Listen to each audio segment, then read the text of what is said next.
Maganda at sexing babae si Diana. Ang kanyang kagandahan ay naging daan kung bakit pansinin siya sa kanilang paaralan. Halos lahat ng lalaking madadaanan niya, otomatikong napapalingon sa kanya. Sino ba naman kasi ang hindi titingin?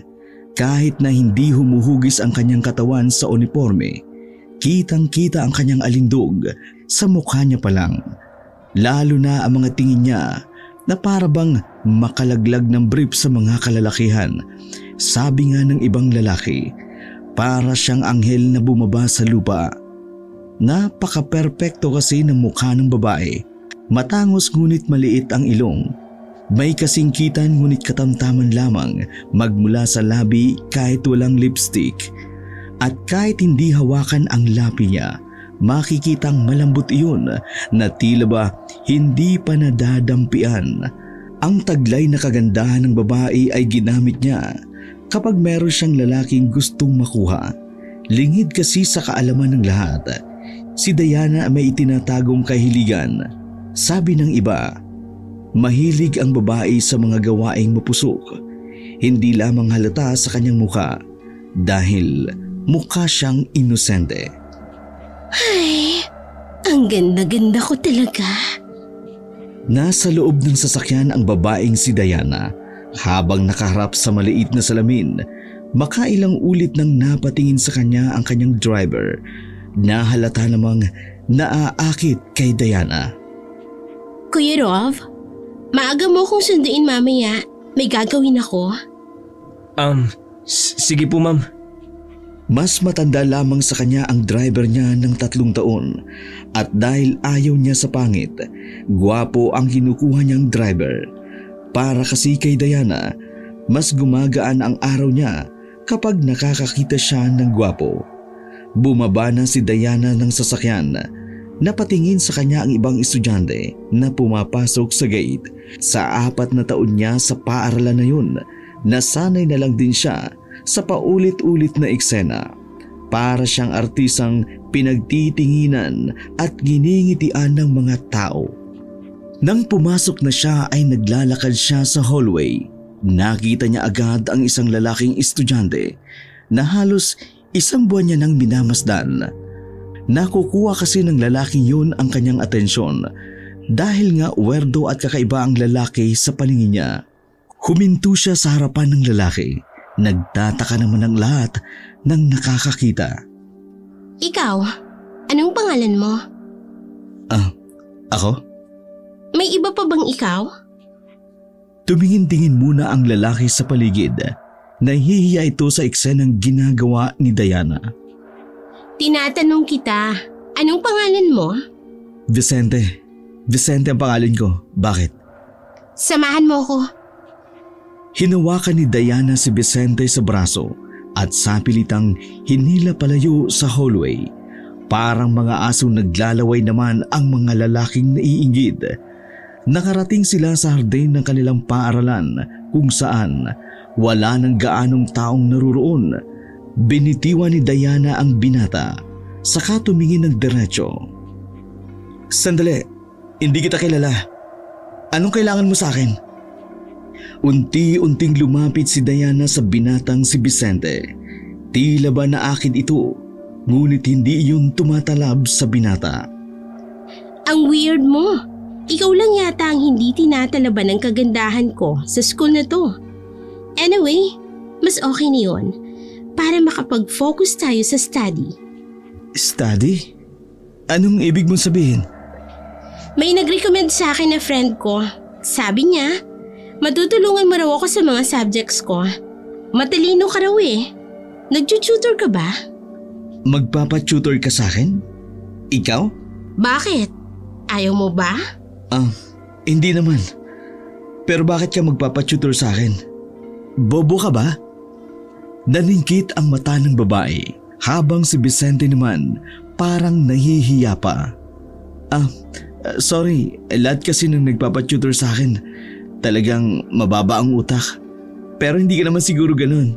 O baka naman estudyanteng tamad ka lang. Ano? Papayag ka ba? Kasi kung hindi, edi hahanap ako ng iba. Marami akong dapat na ipasa. Payag na ako. Pero Kaya kitang bayarin ng maayos. Huwag kang mag-alala. hindi yun ang iniisip ko. Saan naman tayo mag-aaral? Kung sa library, maraming distraction doon. Masyado ka kasing sikat sa school na to eh. Sa bahay, every after class, sasama ka sa akin pauwi sa amin. Ipapahatid na lang kita kapag pauwi ka na. Sige na, aalis na ako.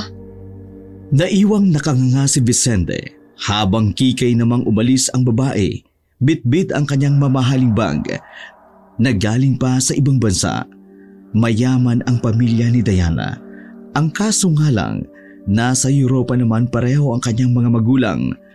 Nag-iisa lamang siyang anak, kaya wala siyang ibang kasama sa bahay, kundi ang mga kasambahay lang din. Mabilis na lumipas ang mga sandali. Tumunog ang bell, hudyat ng pagtatapos ng klase. Paglabas pa lang ni Diana, nakita na agad niya sa gate ang lalaking si Vicente. Talagang inaabangan siya nito. Tara! Sandali lang. Bakit? Ayaw mo? Wala kasi akong pamasahe. May sasakyan ako. Tara na! Parang alalay na bumuntot si Vicente kay Diana, papunta sa paradahan ng sasakyan. Pagdating nila doon, nakaabang na ang lalaking si Rube. Nakabukas na rin ang pintuan ng sasakyan. Ma'am, iba na naman yan ah. Pabiro lang ang sinabi ni Rube, pero mukhang nainis ang babae. Anong tingin mo sa akin? Low class? Kilala mo ko. Mga gwapong dinadala ko sa bahay. Tara na. Pangit ba ako? Hindi sumagot ang babae.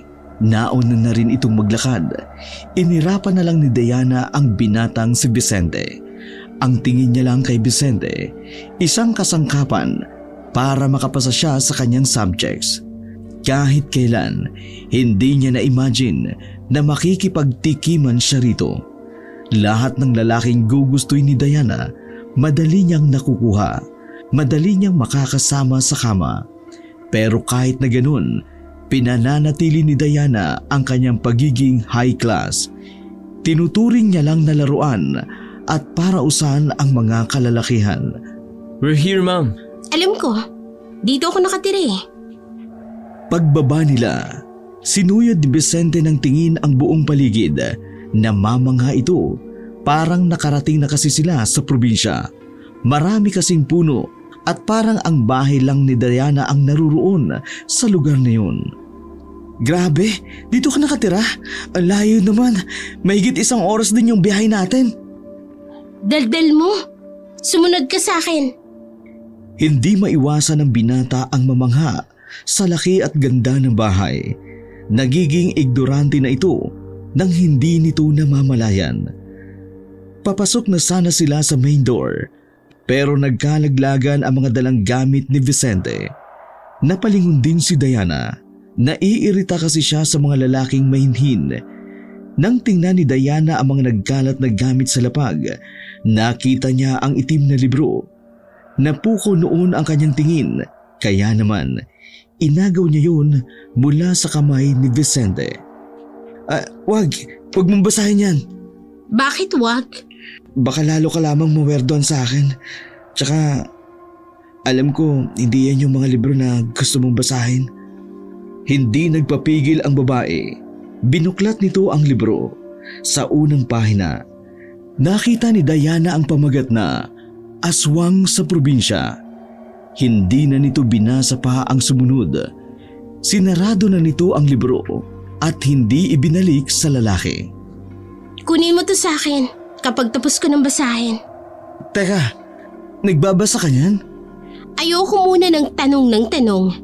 Magpapahanda lang ako ng pagkain, tapos magsisimula na tayo. Gusto kong makapasa sa subject ko, kahit hindi ako matalino, para naman matuwa ang parents ko. Kapag nangyari yun, mas malaki ang ibabayad ko sa'yo. Magsasalita pa sana si Vicente, pero naglakad na rin papasok ng mansyon ang babae. Walang paligoy-ligoy matapos silang hatiran ng pagkain sa balkonahe. Sinimula na nila ang dapat gawin. Seryosong nakikinig si Diana sa mga sinasabi ni Vicente. para matutunan niya agad ang mga dapat niyang malaman. Masasabi ni Diana, talagang matalino nga si Vicente. Hindi na siya nagtaka. Marami din talaga kasing nagpapatutor sa lalaki. Lumipas ang halos 2 oras, natapos na rin sila sa kanilang session. Aminado si Diana na kahit may pagkabobo siya, may mga natutunan din siya kay Vicente. Natapos din. Yun na muna sa ngayon. Baka abutin tayo kinabukasan kapag itinuloy natin. Dinampot ni Diana ang baso ng juice, saka sandaling lumagok. To be honest, mas magaling ka pang magturo kaysa kay Fro. Nako, hindi naman. Mas may karanasan sila kaysa sa akin. By the way, matanong ko lang, mahilig ka ba sa mga urban legend? Ha? Ano? Urban legend? Oo. Mahilig ako ron. Teka, bakit mo natanong? Sumandal si Diana sa upuan, tumingin sa maliwanag na buwan. Mahilig din kasi ako ron, lalo na sa aswang. Parang nasabik si Vicente na pakinggan kung ano ang maaari niyang malaman. Alam mo, hindi tayo close. I mean, ngayon lang tayo nagkita at nag-ausap, pero pwede ko bang malaman kung anong dahilan? Kung bakit ka nahilig doon? Ngumisi si Diana at napailing. Sasabihin ko, pero kapag ito sinabi mo sa iba, humanda ka sa akin. Huminga ng malalim si Diana. Inalala nito ang nakaraan. 9 taon pa lang ako noon. Mag-isa lang ako sa bahay. Kasi nasa trabaho mga magulang ko. Narinig ko sa kabilang bahay na parang may naglalakad sa bubong. Sumilip ako sa bintana. Pagtingin ko, nakita ko sa bubungan ng kapitbahay namin isang lalaki. Walang damit, nakapantalon. Tapos nakadapa siya sa bubong na para bang binubutas niya. Bata pa ako noon, kaya hindi ko pa nakontrol ang reaksyon ko. Napasigaw ako. Tumingin sa akin ng lalaki. Madilim, kaya hindi ko makita yung mukha niya. Pero iba ang kutob ko noon. Nang gumapang siya at lumundag papunta sa bubungan namin, alam ko na agad na hindi siya tao. Sa sobrang takot ko, nagkulong ako sa kusina namin. Maraming bawang doon, kaya hindi nakapasok ang lalaking yon. Doon pa lang na-realize ko na baka aswang ang lalaki. Buntis din kasi yung kapitbahay namin. Sinabi mo ba yan sa mga magulang mo? Oo, naniwala naman sila. Kaya nga lumipat kami ng bahay. Lagi na kasi akong inaaswang dati. Kaya napilitan kaming umalis doon. Dahil nga sa experience niyon. Kaya nagkaroon ako ng interes sa mga urban legends. Lalo na sa aswang. Ang astig, no? Di ko inaakala. Ang pinakamagandang sikat sa school may ganitong karanasan at naniniwala sa ganun. Akala ko, ako lang naniniwala dun. Natawa na lang ng mahina ang babae. Sa isip-isip niya, ayos din naman palang kausap si Vicente sa ganung bagay. Ikaw, anong alam mo sa aswang? Umupo ng maayos si Vicente at bumelo.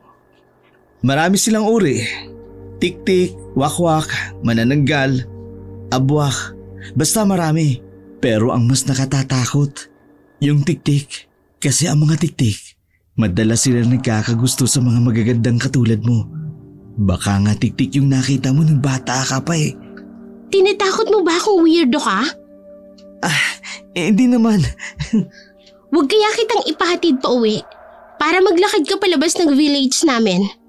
Para malaman mo kung totoong may aswang. Malay mo, may aswang dito sa amin. Huwag na. Sa tipo ng area niyo dito parang may aswang talaga rito. Takot ka pala eh.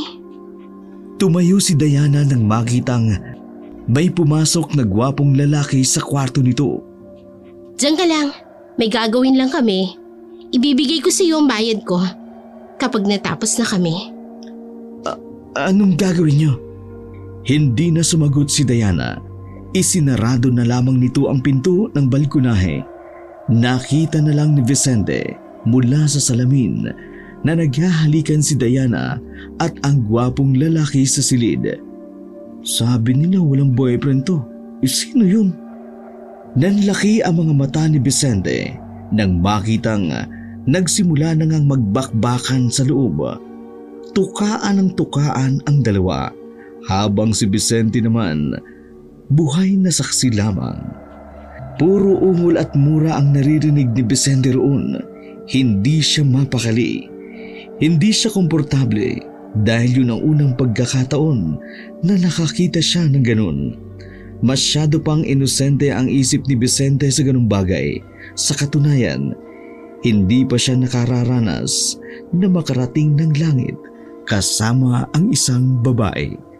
Tumalikod na lamang si Vicente at sa buwan na lamang siya tumingin.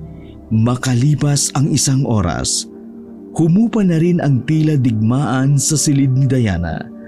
Kanina niya pa gustong umalis pero hindi siya makadaan.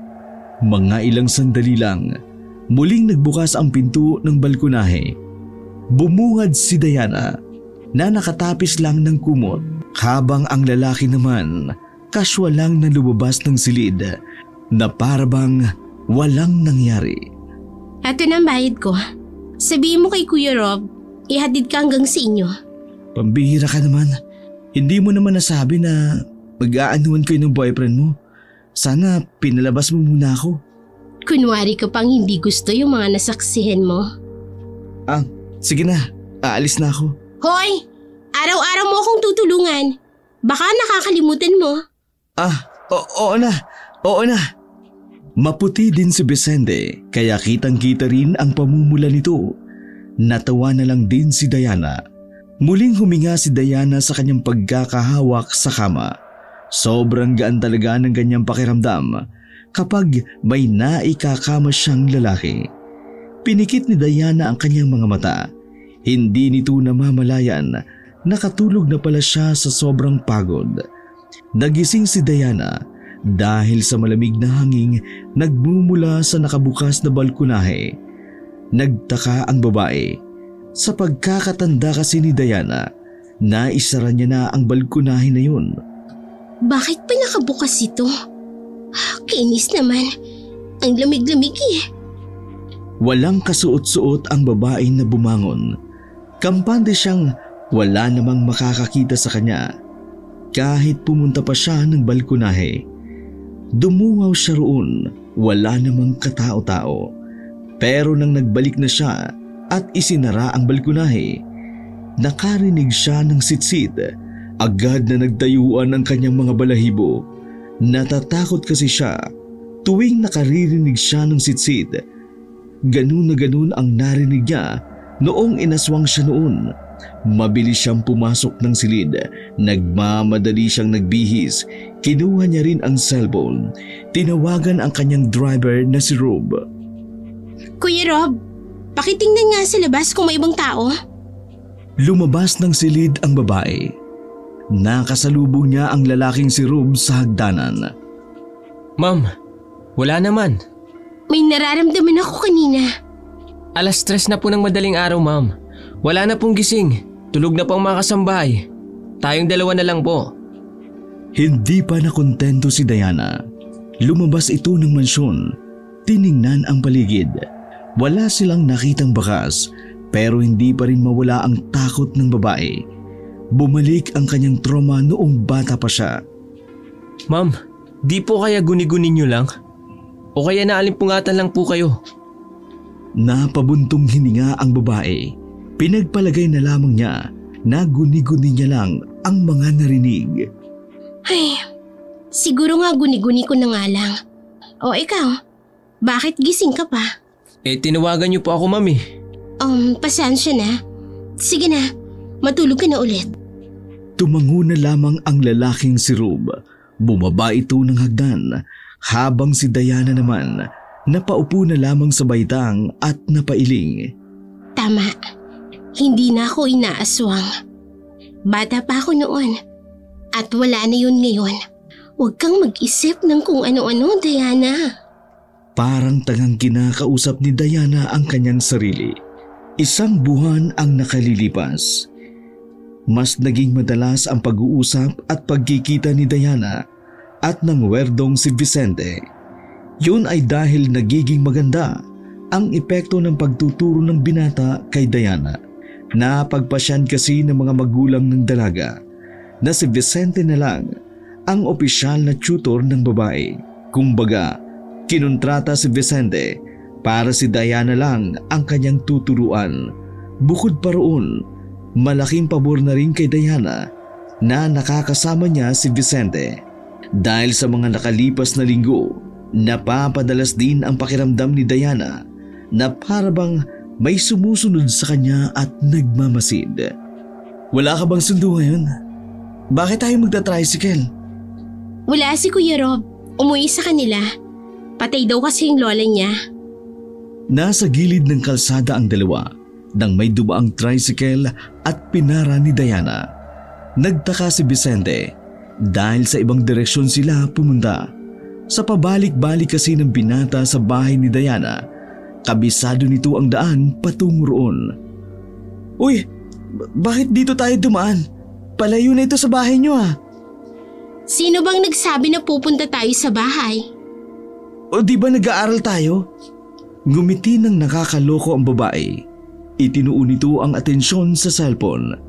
Nanahimik na lang din ang binata at makalipas ang ilang minuto, huminto na rin sila sa isang motel na nakatirik sa gilid ng kalsada.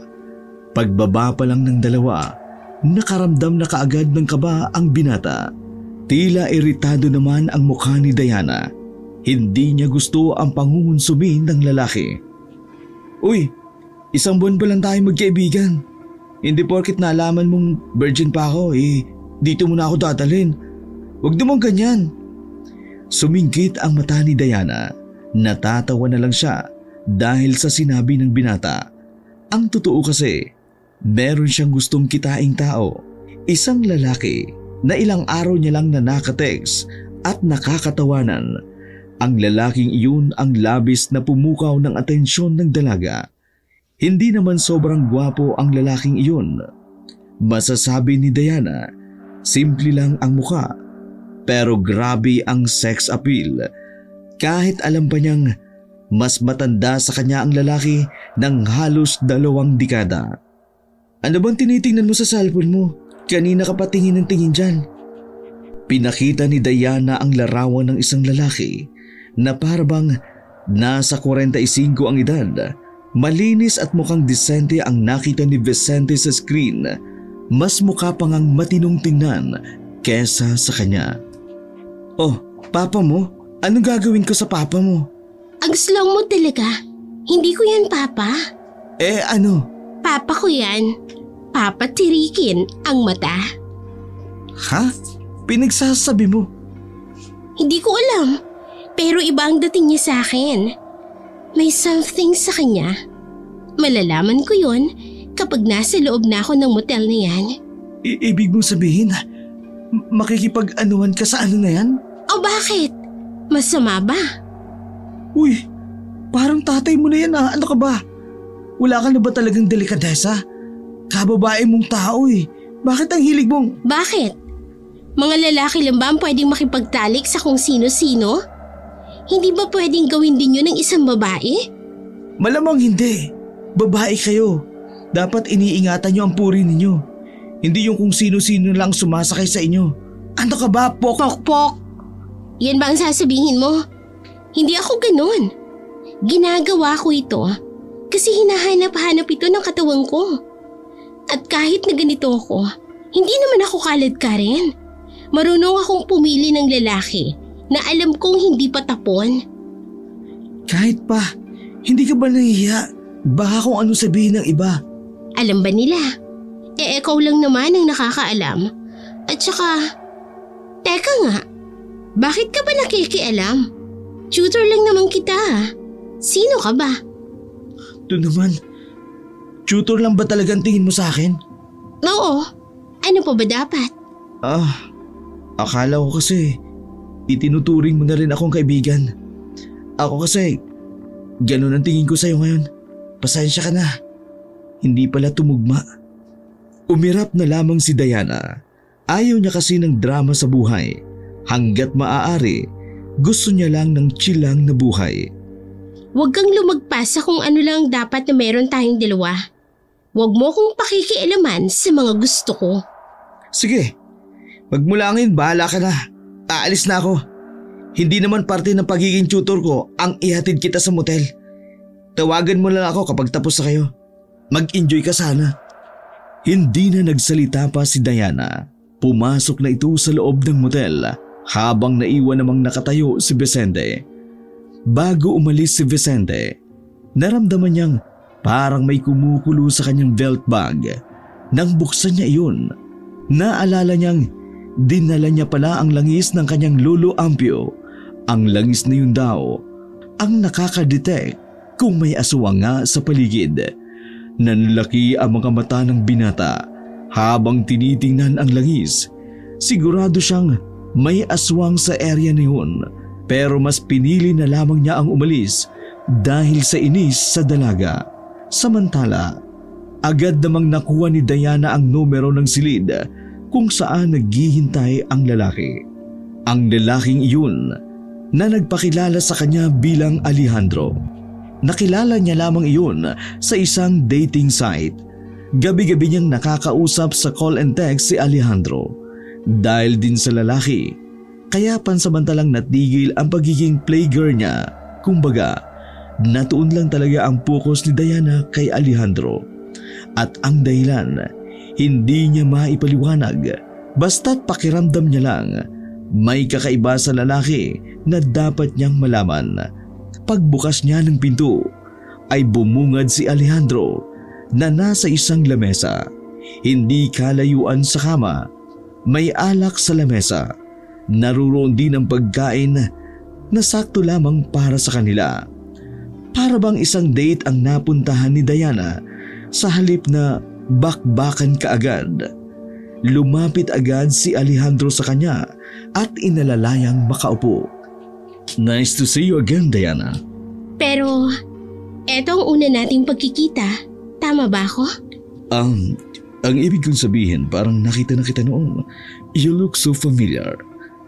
Ngumiti si Diana. Parang pamilyar ka rin sa akin. Hindi yung mukha, pero yung presensya mo. Parang nagkita na tayo somewhere. I just can't remember. Nakakatawa, diba? Pero ang mahalaga, komportable tayo sa isa't isa. Gumulong ng gumulong ang usapan ng dalawa hanggang sa hindi na malaya ni Diana. Nalilibang na pala siya. Sobrang gaan ng kanyang pakiramdam sa lalaking si Alejandro. Hindi niya maintindihan kung dahil ba namimiss niya lang ang kanyang ama o sadyang apektado siya sa appeal ng lalaki. Sa tuwing titingnan kasi ni Alejandro, bumibilis ang tibok ng puso niya. Sa palingin niya, parang kasing edad lamang niya si Alejandro. Matapos ang oras nila sa hotel, dismayado si Diana. Wala namang kasing nangyari sa kanilang dalawa. Puro kwentuhan lang. I can drive you home. Hindi. Okay lang akong mag-isa. May magsusundo naman sa akin. Boyfriend? Hindi. Driver ko. I see. So, mauna na ako. Thank you for tonight. Ingat ka sa pag-uwi. Salamat din, Diana. You made my night. Send me a message kapag nakauwi ka na. Tumango na lamang si Diana. Pinagmasdan na lamang niyang sumakay si Alejandro saka umalis. Kainis. Wala nga pala si Kuya Rob. Paano ko uuwi nito? Sa mga ganoong oras, pahirapan ang makahanap ng sasakyan. 12:00 na rin kasi ng madaling araw. Nahihiyari naman siyang pabalikin si Alejandro dahil malayo pa ang uuwian noon. Well, wala naman akong magagawa. Kailangan kong maglakad. Malapit lang naman rito yung sakayan ng tricycle pabayan. Sana mayroon pa. Mag-isang naglalakad ang babae sa gilid ng kalsada. Ang inaakala niyang malapit lang na terminal, malayo pala kung lalakarin. Tila ba nagsisisi ang babae sa ginawa niyang desisyon. Lumingon siya sa likuran nang maramdaman niyang may sumusunod sa kanya. Sa mga ganoong pagkakataon, Mas lumalabas ang pakiramdam ni Diana, lalo na kapag kinakabahan.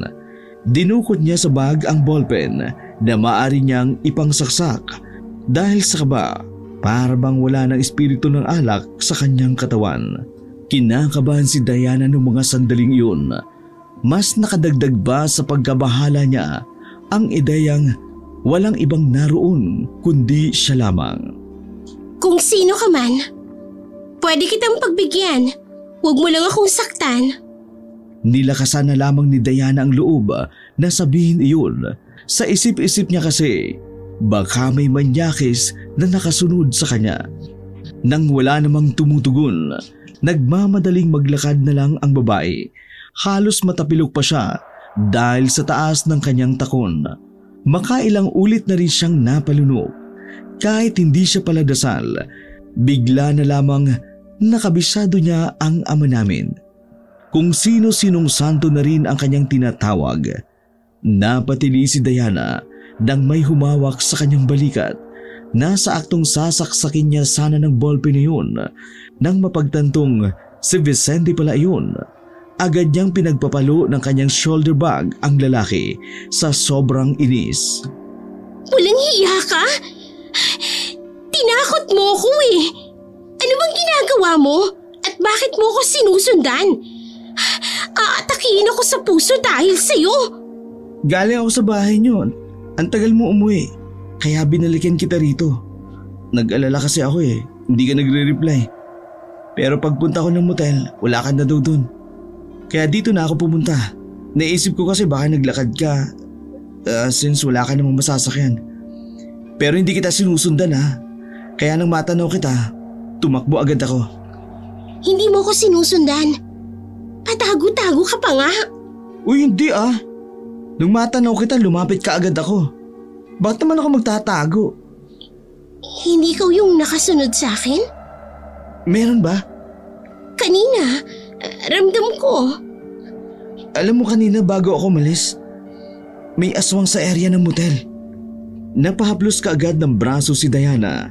Sa halip na humupa ang kaba niya dahil sa kasama niya, parang mas lalo pa yatang lumala. Aswang? Paano mo nalaman na may aswang doon? Imbento ka ha? Inilabas ni Vicente ang langis na nasa garapon. Pinakita lang ito ng lalaki kay Diana. Salubong naman ang kilay niya nang hawakan yun. Ano to? Bagoong alamang? Baliw, langis nga yan. Kapag may aswang sa paligid, mga 10 metro ang distansya, kukuluyan. Yan ba yung nabanggit dun sa libro na binasa ko? Tumango si Vicente bilang pagsang-ayon. Pero parang imposible na may aswang sa motel na yun. Ano yun, naka-check-in? Utak mo talaga may ubo. Tara na nga, baka mamaya niyan may aswang din sa kalyang ito. Naglakad na ang dalawa paalis. Alerto lamang sila sa kanilang dinaraanan. Dahil kahit pa may mga poste naman ng ilaw, hindi pa rin sila kampante. Paano ka pala nakabalik? May sasakyan akong tricycle. Ibinaba agad ako sa kaligitnaan lang, kaya tinakbo ko na lang pabalik ng motel. Dapat hindi ka na bumalik. Bukas na lang tayo mag-aral. Ngumisi si Vicente na parabang nainsulto ito. Hindi naman yun ang iniisip ko. Alam mo, wala kasi akong tiwala sa lalaki mo. Parang unang tingin ko pa lang parang may gagawing hindi maganda. Vicente? Oo na, hindi na ako makikialam. Hindi ka pa nga nagpapasalamat na may kasabay ka na ngayon. Eddie, thank you! Lumipas ang mga sandali. Natanaw na rin ng dalawa ang terminal ng tricycle. Kaso sa kasamaang palad, wala ni isang tricycle ang naroon. Napakunot na lamang ng ulo si Vicente. Ano gagawin natin ngayon? Wala namang masasakyan. Umupo ang dalawa sa mahabang upuan na bakal. Nasa ilalim sila ng poste habang sinusuyod ng tingin ang paligid. Wala tayong magagawa. Maghihintay tayo na may mapadaan na tricycle. Huminga na lamang ng malalim si Diana. Kahit paano, nakahinga na rin siya ng maluwag. Palihim siyang umiti at nagpasalamat sa binatang si Vicente. Kung minsan, naiisip niyang paanong nakakatiis si Vicente sa ugali niya. Wala ka bang pamilya? Ikinagulat ng binata ang tanong na yon. Hindi nito inaasahan na magiging interesado ito sa kanya. Meron pero wala sila. Ha? Meron pero wala? Ibig kong sabihin wala na sila. Patay na. Pero nananatili pa rin sila sa puso ko. Kaya pakiramdam ko, may pamilya pa rin ako. Bahagyang lumungkot ang mukha ng binata. Tinapik naman ni Diana ang balikat ni Vicente. Anong nangyari? Yung papa ko nakulong. Napagbintang ang magnanakaw. Namatay siya sa kulungan dahil sa bugbog. Yung mama ko naman, nabaliw nang mawala si papa. Tapos kalaon na nun, ano siya? Tumalon siya sa tulay. Narinig na lamang ni Diana na sumisinghot-singhot na si Vicente na nakayuko pa ito. Sorry, hindi ko na pala dapat tinanong. Kaya nga nagsisikap ako sa buhay. Kasi si Lolo Ambio na lang ang kasama ko. Gusto kong suklian ang paghihirap niya sa akin. Kinakaya ko lahat ng pambubuli, panlalait, pambabaliwala. Lahat kinakaya ko. Tapos ikaw, ano? Ha? Anong ako? Wala, lang ako. Umupo na lang muli si Vicente at huminga ng malalim. Pero ang mahalaga, mabuti kang tao, Vicente. Kahit dumaan ka sa hirap, wala kang inaapakang tao, ay di laban lang. Niinggit nga ako sa'yo kasi wala kang iintindihin sa buhay. Ang ganda mo kasi, tsaka sexy pa. Hindi nga lang matalino pero mayaman naman kayo. Hindi dapat kinaiinggitan ang isang taong hindi nabibigyan ng atensyon ng magulang. Kung sa bagay, pasensya na ha. Bigla na lamang humiga si Diana at inunan pa nito ang hita ng binata. Ikinagulat naman iyon ni Vicente, ngunit wala naman itong nagawa. Idrip lang ako ha. Gisingin mo ako kapag may tricycle na. Ayos ka rin na. Pumikit si Diana. Sinubukan niya matulog, kaso malamig ng mga oras na yun. Maikli pa naman ang suot niya, kaya lalo siyang giniginaw. Mga ilang sandali lang, nagulat na lamang si Diana nang biglang tumayo si Vicente. Dahil doon, nalaglag si Diana sa lapag. Tumama ang mukha niya sa lapag at parabang bumakat ang labi nito sa semento. Ano ba? Bakit ka ba tumayo bigla? Hindi na muna nagsalita si Vicente. Pinakita nito ang langis na kumukulo. Diana, may aso sa paligid. Malapit lang siya sa atin. Tingnan mo, kumukulo. Nataranta ang dalawa, palingon-lingon sa paligid. Mas tinalasan pa ang kanilang pakiramdam habang ang langis naman ay palakas ng palakas ang kulo. Sinyalis ng aswang ay palapit na rin ang palapit sa kanila. Hindi alam ni Diana ang kanyang sasabihin. Kinikilabutan siya sa nangyayari. Hindi iyon ang unang beses na naka-encounter siya ng aswang, pero walang bago sa kanyang nararamdaman. Kahit hindi na siya bata, sobra pa rin siyang kinikilabutan. Dito, tago! Hinila siya ng binata papasok sa isang maliit na waiting shed na naharangan ng mga pinagtagpi-tagping plywood. Huwag kang maingay. Tahimik lang silang nakatago noong mga sandaling yun. Maya-maya lamang, naramdaman na lamang nila na tila mayroong dumating. Narinig nila ang mabibigat na yabag. Hindi nakatiis ang dalawa. Marahan silang dumungaw. Nakita nila ang isang lalaki na walang damit pang itaas. Nakapantalon lamang ito ng maong at nakapaa. Ganun na ganun ang nakita ni Diana noong siya ay bata pa. Malakas din ang kutob niya na yun din ang nakita niya ng mga puntong yun. Parehong-pareho kasi ang representasyon ng nararamdaman niya. Nang lumingon sa direksyon nila ang aswang ay dali-dali nilang binawi ang pagdungaw. Naramdaman na lamang nila na unti-unti nang lumalapit ang aswang sa waiting shed. Sa sobrang kaba, magkayakap na lamang ang dalawa. Pero hindi tumigil ang aswang sa paglapit sa kanila. nang may mapadaang truck sa kalsada. Nalaman nilang umalis na ang aswang nang hindi na kumulo ang hawak ni Vicenteng langis. Wala na. Hindi na kumukulo. Wala nang aswang. Wala na nga. Mukhang kailangan na nating umalis dito. Dali-daling tumakbo ang dalawa papuntang kalye. May nakasalubong silang isang jeep. Agad nila iyong hinarang. Galit ang matandang driver dahil ayaw nilang tumabi. Kung hindi kayo tatabi, ama, sasagasaan namin kayo! Tay, pwede po ba kaming makisakay? Sige na po. Wala na kaming masakyan eh. Emergency lang po. Gusto nyo ng emergency? Magkaka-emergency talaga! Kapag sinagasaan ko kaya, umalis kayo dyan sa daraanan ko! Halos maputol ang ugat sa liig ng matanda sa kasisigaw. Pero wala itong nagawa. Nang ipakita ni Diana ang kanyang dibdib, natulala ang matanda. Tila natunaw ang galit nito at unti-unting umarko ng ngiti ang muka. Nako, sige na. Sakay na. Manyakis pala tong matandang to eh. Sumakay na ang dalawa sa likuran ng jeep. Palingon-lingon pa ang matanda kay Diana.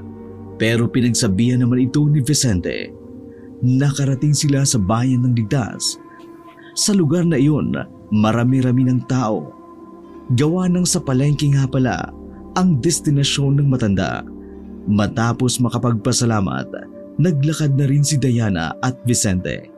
Umupo sa gilid ng kalsada. Pinagmamasdan lamang ang mga abalang tao sa palengke. Yung kanina, palagay ko, siya yung aswang na nakita ko nung bata pa ako. Hindi ako pwedeng magkamali. Eh kung yun nga yun, ibig sabihin, mula noon hanggang ngayon, kilala ka pa rin niya? Hindi ko alam. Kinaumagahan, nakarating na ang dalawa sa kanilang mansyon. Walang katao-tao. Tanging sila lang dalawa. Pinalayas na kasi ni Diana ang kasambahay. Nabwisit siya dahil puro lang kaartihan ang ginagawa. Magpahinga ka na lang sa kabilang kwarto. Sige na, iidlip na muna ako. Mamaya pagising, saka tayo mag-aral. Sige. Naglakad-lakad si Vicente patungo sa kabilang kwarto. Sinalpak naman ni Diana ang sarili sa kama hanggang sa tuluyan na siyang napahimbing. Nagising ang dalaga na makarinig siya ng malakas na sigaw mula sa kabilang kwarto. Boses iyon ni Vicente. Nakasimangot agad ang babae nang marinig ang kumakatok na binata sa pintuan niya. Binuksan ni Diana ang pinto. Bumungad naman si Vicente. Napawis na pawis. Namumula ang muka na mukhang takot na takot. Ano ba? Bakit ka ba sumisigaw? Natutulog ako. Diana, makinig ka mabuti. Ano kasi, yung Alejandro, yung kinita mo sa hotel. Ano meron? Diana, siyang aswang! Sumeryoso ang babae pero hindi nito nagustuhan ang sinabi ni Vicente. Ano bang pinagsasabi mo dyan? Siya nga! Paano mo nga nasabi? Anong ebidensya mo? Sige nga! Kasi binangungot ako na naginip ako na siya yung aswang. Tapos kinuha ka niya. Tapos… Manahimik ka nga! Naiirita ako sa'yo! Natameme si Vicente. Nabigla ito sa naging reaksyon ng babae. Sinasabi mong aswang si Alejandro dahil lang na naginip ka na aswang siya. Siraulo ka ba? Kahit kailan, hindi pa nagkamali ang panaginip ko. Madiwala ka! Panaginip lang yan. Hindi mo pwedeng dalhin sa korting ebidensya na yan. Kasi pwedeng imbento mo lang yan. Iniisip mo na nag-iimbento lang ako? Oo, papansin ka eh. Sa weirdo mong yan, hindi malabong gumagawa ka ng kwento para mas mapalapit sa akin. Nakakairita na. Mula nang makasama kita, parang lalong naguluhan ako sa buhay ko. Sunod-sunod ang aberya sa buhay ko, Vicente. Tapos ngayon, nakita mong masaya ako kay Alejandro, gagawa ka na naman ng kung ano-anong kwento. Napaka-sincere ng tao. Hindi mo kasi matanggap na kahit nasa 40s na siya, ay mukha pa siyang bata kaysa sa'yo. Eh ikaw? Pangit? Ganun ba? Nerd? Word? Badoy! Corny! Yun bang sasabihin mo? Sandaling natahimik si Diana. Magkasunod na bundong hininga ang kanyang pinakawalan. Concern lang naman ako sa'yo eh. Kung ayaw mong may pangit na concern sa'yo, napakasimple lang naman eh. Sirain natin ang kontrata sa tutoring ko sa'yo. Burahin natin ang isa't isa sa mga buhay natin. Alam mo, kasalanan mo rin to eh. Tahimik lang naman ang buhay ko nung wala ka. Tamang pasok, uwi, kain, nood, tutor sa mga bubong estudyante. Tapos tamang nood ng bold. Pero isang araw lumapit ka sa akin. Parang laruan mo lang akong kinuha. Dinaan mo ako sa ganda na porket maganda ka, dapat makuha mo kagad ang approval ko. Pumayag ako maging tutor mo. Wala eh, ang ganda mo eh. Tapos ngayon, tingin mo lang sa akin kasangkapan na kapag kailangan mo, dapat nandyan ako at magagamit mo. Naging tao ako habang pinakikisamahan kita. Trinato naman kita ng tama. Kahit binababoy mo lang sarili mo, pilit kong itinataas ang respeto ko sa'yo na pilit mo namang binababa. Masaya akong sabay tayo nag-aaral dito sa bahay mo. Lahat ng yon, hindi ko pinagsisisihan. Kahit pati sarili ko, napapabayaan ko na sa kaisip ko. At kaintindi ko sa'yo, kahit na… Hindi ko naman sinabi na itrato mo ko sa kung anong gusto mo. Ginusto mo yan. Sinabi ko sa'yo na huwag kang lalagpas sa boundary natin. Pero lumagpas na ako eh. Habang tumatagal, iba na ang tingin ko sa'yo. Nahuhulog ang loob ko sa'yo. Lahat ng yon, nahuhulog na ako. Lahat ng yung ginagawa ko kasi parang mahal na yata kita eh. Para bang may dumaang anghel dahil ang mga sandaling yun na mayani ang katahimikan. Pumasok ang malamig na simoy ng hangin mula sa balkonahe na nakadagdag naman sa dramang namamagitan sa kanilang dalawa. Sa ginawang pagtatapat ng binata, napangisi at napatawa na lamang si Diana. Hindi niya kasi kailanman nakita si Vicente bilang lalaki sa buhay niya. Sorry, pero hindi kita type. Pwede kitang ituring na kaibigan. Pero suklian yung pagmamahal mo? Never! Hindi kita nakikitang lalaki na makakasama ko. Eh kasi pangit ako. Oo, kasi pangit ka. Masaya ka na ba? Paano ako magiging masaya kung pagiging ang pangit lang naman pala ang problema? Tapos ngayon iiyak ka. Ay di ba yun ang gusto mong marinig? Alam mo ang problema sa'yo? Pangit din ang tingin mo sa sarili mo. Kaya pangit din ang tingin sa'yo ng mga tao. Tapos maninisi ka sa iba na hindi ka magustuhan kasi pangit ka. Kasalanan mo yun. Kasi ayaw mo ayusin ang sarili mo. Kunwari ka pa. Kahit siguro aswang basta gwapo, papatulan mo. Oo. Total gano'n naman kababang tingin mo sa akin, di ba? Kahit aswang basta gwapo, sige. Kahit basurero basta gwapo, sige. Kahit mamamatay tao basta gwapo, sige lang. Lahat sasakyan ko basta gwapo. O ano? Happy ka na? Umalis ka na. Ayoko nang makita ka kahit kailan. At kalimutan na natin ang isa't isa. Mas maganda pang magpakain sa aswang kaysa magpakain sa'yo. Padabog na isinarado ni Diana ang pinto. Nagbagsakan pa ang mga nakasabid. Sa unang pagkakataon, naramdaman na lamang ni Diana ang pagtulo ng kanyang luha.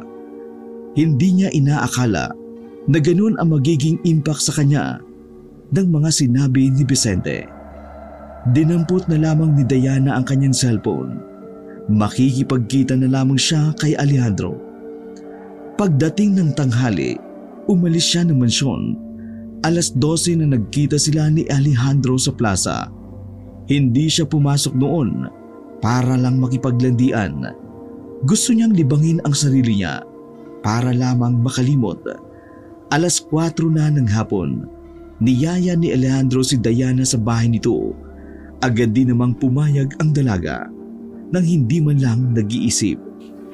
Mag-isa ka lang dito? Kararating lang ng dalawa matapos ang halos 1 oras na biyahe. Medyo nakaka-relax ang lugar na yon dahil puro puno ang nasa paligid. Sa ibang sabi, nasa liblib na parte ang bahay na yon.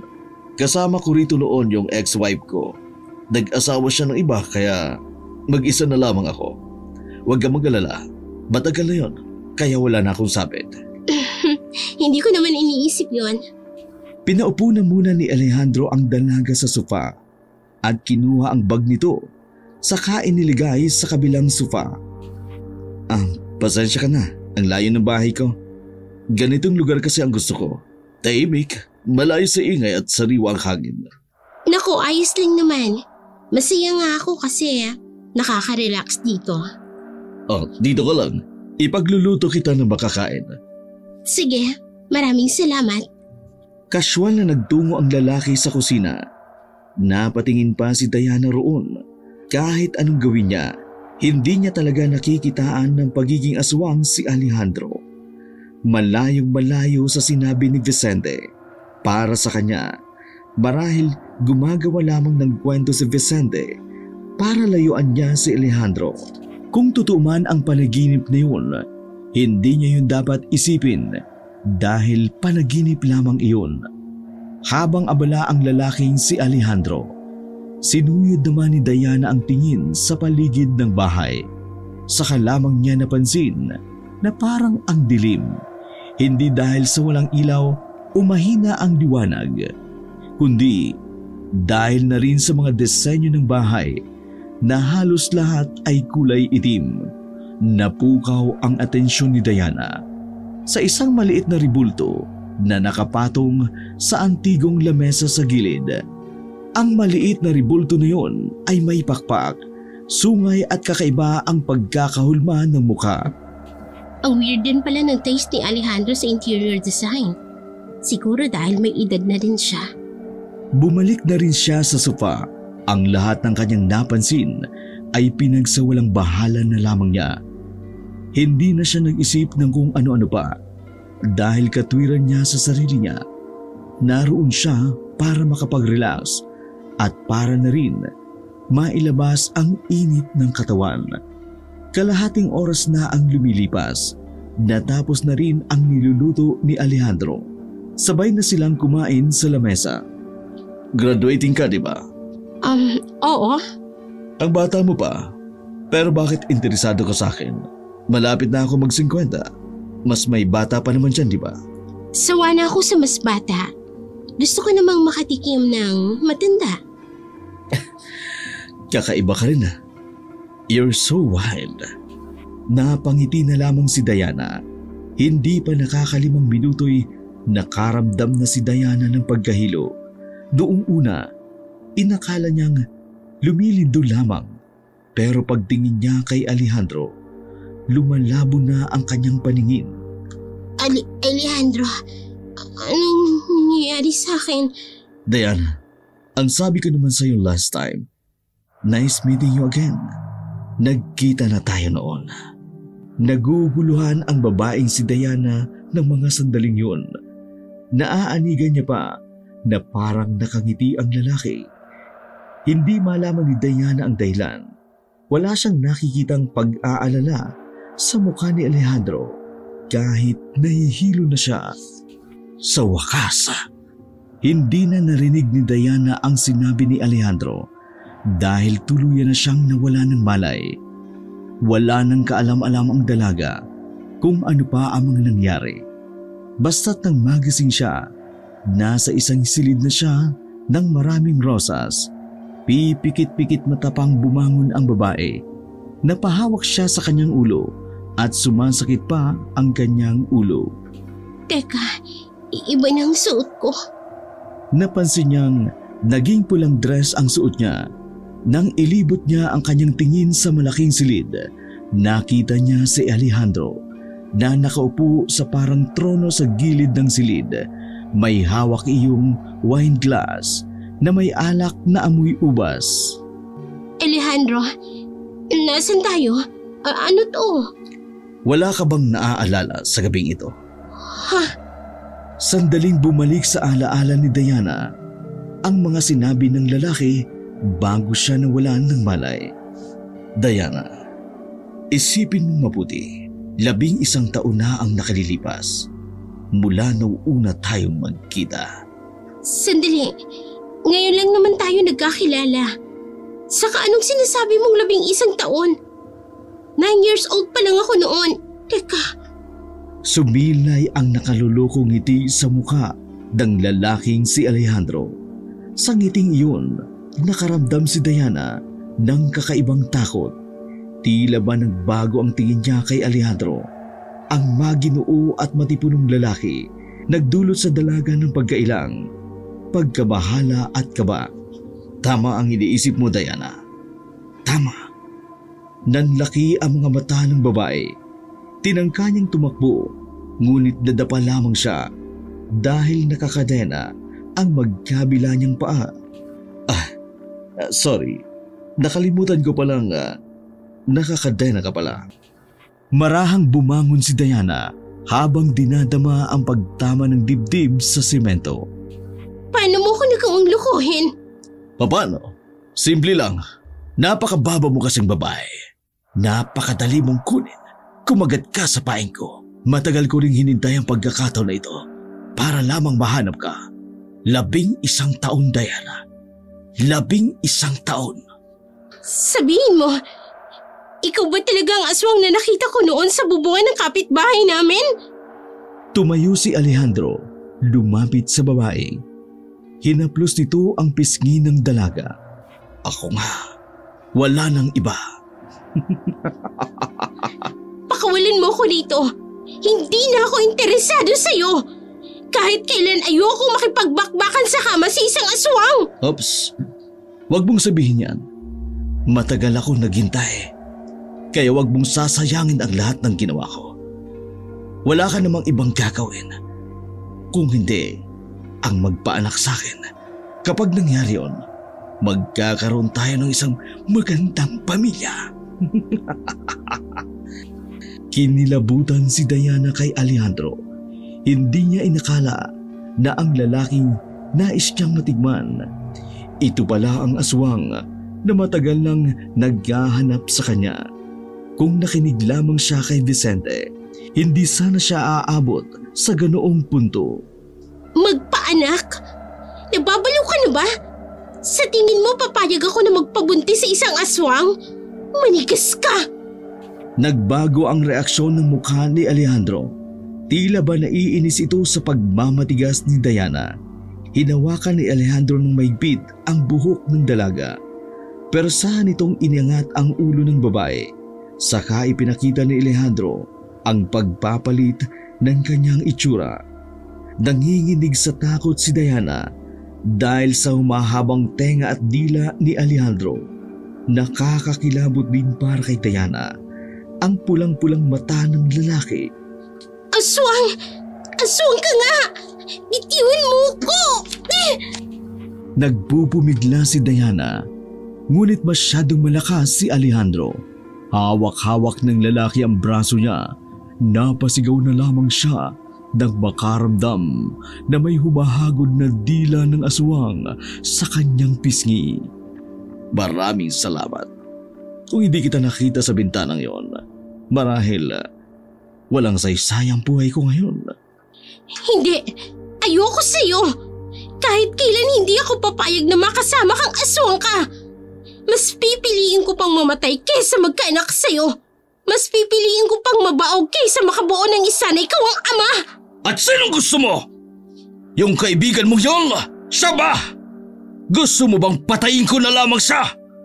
Ilalabas ko ang lamang loob niya at ibibigay ko sa'yo! Nang sa ganun, wala nang maging hadlang sa pagsasama natin! Nababaliw ka na. Totoo nga na ang mga aswang, sira-ulot mga baliw. Pero bago yun, gusto kong gawin muna natin ang matagal ko nang pinapangarap. Ang matikman ka sa kabilugan ng buwan.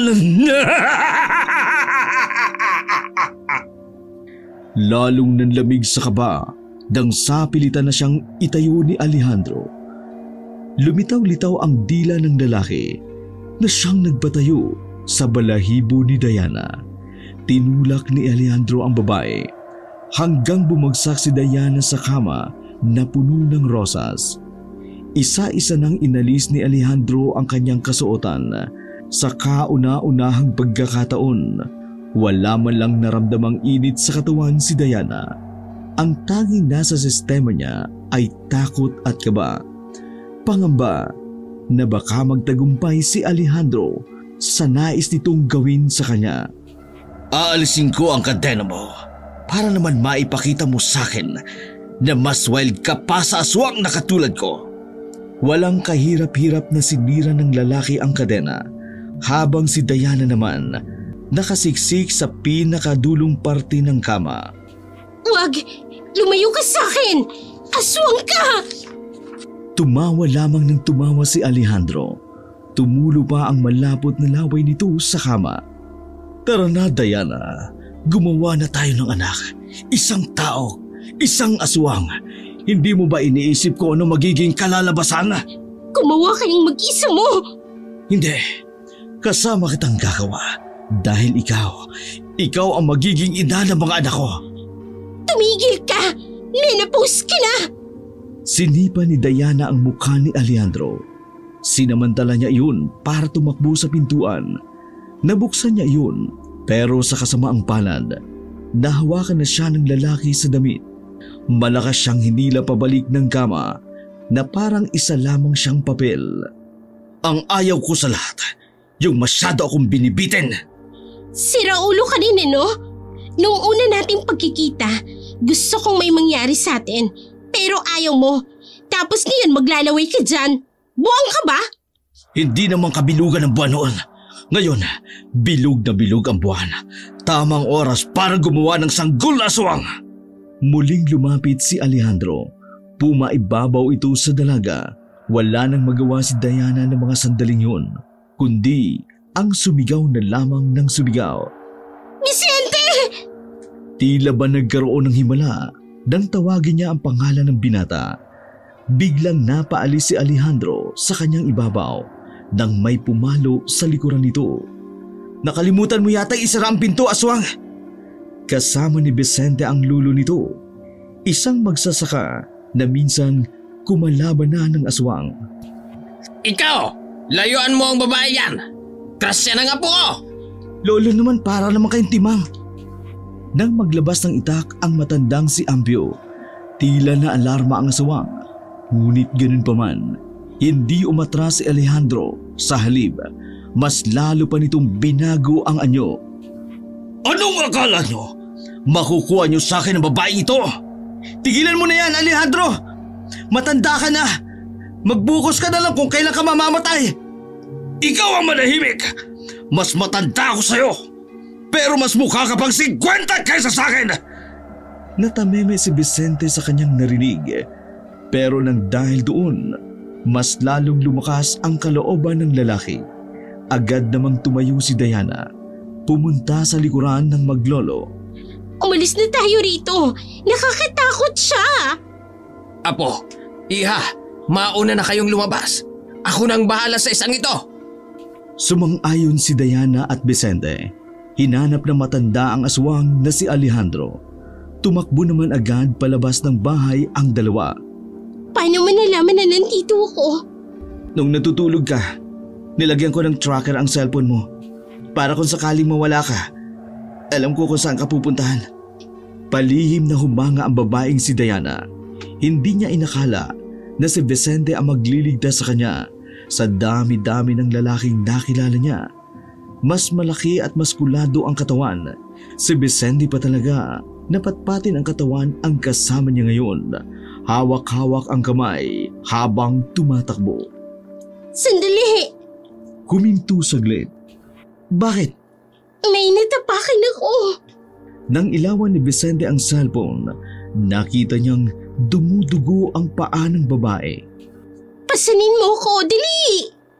Hindi na hinintay pa ni Dianang pumayag ang binata. Pumasa na siya agad sa likod nito. Muling tumakbo si Vicente palayo. Hindi man lang nabibigatan sa babae. Sadyang naiilang lang siya sa kanyang nararamdaman. Diana, wag mo masyadong idikit ang dede mo. Naiilang ako eh. Nag-iinarte ka pa. Nakita mo na nga yan. Bilisan mo! Nang medyo makalayo-layo na, tumigil na muna ang dalawa. Pumila si Vicente ng tela at itinapal iyon sa babae. Sigurado ka ba na ayos lang ang lolo mo ron? Huminga ng malalim si Vicente. Ayos lang yun. Kayang-kaya niya yun. Kapag namatay, di deads. Baliw ka? Ganun naman ang buhay, di ba? Kung oras mo na talaga. Vicente, gusto ko sanang umingi ng paumanin sa mga nasabi ko. Ay, yaan mo na yun. Pinatawad na kita bago pa kami nagpunta dito ng lolo. Magsasalita pa sana ang babae nang maramdaman nilang para bang may tao sa paligid. Kinuha ni Vicente ang malaking flashlight na nasa kanyang bag. Nang maitapat niya iyon sa kaliwang banda, nakita niya sa gilid ng puno ang isang lalaking nakatayo roon, naglalaway ng kulay itim na likido. Litaw na litaw ang mahaba nitong dila. Anong akala niyo sa akin? Matatalo ako na matandang yon? Agad nang marang si Vicente kay Diana. Ano nangyari kay Lolo? Ano pa nga ba? Nakita mo naman na nandito ako at wala siya, di ba? Dumukot naman si Vicente ng kung ano sa kanyang bag. Nakuha niya roon ang isang kutsilyo na ginamit niyang pambalat ng mangga. Tumakbo na lang kaya tayo. Nanginginig naman ang kamay ng babae ng dahil sa takot. Pinagpapawisan na rin ang singid nito dahil sa labis na kaba. Hindi pwede, masusundan niya pa rin tayo. Wala tayong ibang choice kundi harapin ang bokong na to. Kaya mo ba? Tig-aalala ko para sa'yo. Kakayanin ko. Para sa'yo, Diana. Bahagyang pinalayo ni Vicente ang babae. Pumorma naman si Vicente gamit lamang ang pangkaraniwang kutsilyo. Sigurado ka ba na lalaban ka sa akin? Yan lang ang hawak mo? Baka naman nakakalimutan mo. Mangga lang ang kayang hiwain, hindi aswang! Pwes, ikaw ang unang aswang na gagawin kong mangga! Tila ba na insulto si Alejandro sa narinig? Mabilis na inatake ng aswang ang binata. Di hamak na mas malakas si Alejandro kay Vicente. Kaya naman, nabalibag dito si Vicente pabalik kay Diana. Vicente! Bumangon agad ang binata. Kahit na masakit pa ang likuran nito. Ayos lang ako. Malayo naman sa bituka. Malayo ba sa bituka? O gusto mo bang ilapit para mas mapadali ang buhay mo? Ikaw lang ang aswang na madaldal na nakilala ko. Buong tapang na umatake si Vicente. Pero dahil wala naman itong kaalaman sa pakikipag-away, napabagsak din ito ni Alejandro. Hindi ka obra sa akin. Lampa! Tinapakan na lamang ng aswang ang ulo ni Vicente habang nakahiga ito sa lupa. Tama na! Ako lang naman ang kailangan mo, di ba? Huwag mo na siyang saktan. Sasama na ako sa'yo. Nakikiusap ako. Noong mga sandaling iyon, wala nang ibang maisip na paraan ang dalaga. Alam niyang sa desisyon na yun, mas malaki magbago ang kanyang buhay. Pero kung yun ang makapagliligtas sa binata, handa na siyang gawin iyon. Nababaliw ka na ba? Huwag kang sasama dyan! Sorry, Vicente. Pero ito na lang ang alam kong paraan para mailigtas ka. Palagi mo na lang akong sinasagip sa maraming bagay. Sa ngayon, ako naman ang babawi. Naririnig mo ba ang sarili mo? Aswang yan si Alejandro! Aswang hindi tao! Aswang! Tama na! Nakakairita kayong pakinggan! Ang dadrama nyo! Diana, halika na't aalis na tayo! Wag! Diana! Buong lakas na tumayo si Vicente. Aktong lalapit siya kay Alejandro. Pero sa puntong yun, kinalmot na siya ng aswang gamit ang mahaba nitong kuko. Bagsak kaagad si Vicente at naging duguan. Vicente! Pakiusap! Wag! Tama na, please! Alejandro! Kung hindi lang dahil kay Diana, dinapos na kita ngayon. Mas gugustuhin ko pa mamatay kaysa makitang ikaw ang kasama ng babae yan! Nagawa ulit tumayo ni Vicente. Sa pagkakataong iyon, naitarak niya ang kutsilyo sa liig ni Alejandro. Nagpagewang-gewang si Alejandro dahil doon. Iika-ika namang nilapitan ni Vicente ang dalagang si Diana. Ang daldal mo kasi! Buti nga sa'yo. Pero ikinagulat ni Diana at Vicente ang makitang hinugot lang ni Alejandro ang kutsilyo. Anong tingin mo sa akin, bata? Madali lang mapatay ng lintik ng kutsilyo na ito. Aswang ako. Hindi ako katulad mo na mahinang nilalang. Paggewang-gewang na tumakbo ang aswang papalapit sa kanila. Pero bago pa man iyon makalapit, sumubsob na si Alejandro sa kanilang harapan. Napakapit na lamang si Diana sa braso ng binata. Nakita nilang may nakatarak ng palaso sa ulo ng aswang. Inilawan naman nila agad kung saan nagmula ang palaso. Lo? Lumapit ang matandang si Mang Apio sa kanila na wala man lang kagalos-galos. Akala po namin na paano na kayo? Anong napano? Lintik niyang aswang na yan. Tinakasan ako. Naduwag ata sa akin. Kayo ba? Ayos lang ba kayo? Si Vicente po, maraming galos. Sige, susunugin ko na lang ang aswang na ito at uuwi na rin tayo. At nang magamot kayong dalawa. Tinabunan na maglolo ng tuyong dahon ang katawan ni Alejandro. Saka lamang nila iyon sinilaban. Umalis lamang sila nang masiguradong nasunog na nga ang aswang. Paglabas nila ng gubat na yun, isang tricycle ang nakaparada sa gilid ng kalsada. Dali-daling isinakay ni Diana ang binata. Pinaandar naman agad ng matanda ang tricycle. Makalipas ang kalahating oras, nakauwi na rin sila sa bahay ng matandang si Ambio. Pinahiga si Vicente sa lamesa at mabilis ding ginamot. Pagkatapos ni Vicente, ang mga paa naman ng dalaga ang inasikaso ng matanda. Habang si Vicente naman ay walang malay doong mga sandaling iyon. Alam mo ba, lagi kang nababanggit sa akin ng apo kong yan. Ang sabi niya, gusto ka raw niyang protektahan sa aswang. Kaya pala nagulat na lang ako. Nagpapaturo sa akin kung paano makipaglaban. Sa kasamang palad, hindi siya natuto. Sadyang pang-eskwela lang yata ang talino ng batang ito Tiningnan ni Diana ang nagpapahingang si Vicente. Sa kanya lamang nabigyan ng pansin ang lahat ng ginawa ng binata para sa kanya. Iha, kalma ka na ha. Patay na ang aswang na matagal nang naghahanap sa'yo. Marami pong salamat sa inyo. Ako ang dapat magpasalamat. Kasi sa huling sandali ko rito sa mundo, nagawa ko pang makatulong. Sa totoo lang po, marami na akong nasabing masasakit na salita kay Vicente. Nahihiya ako. Kung sino pa ang hindi ko pinahalagahan, siya pa ang tumulong sa akin.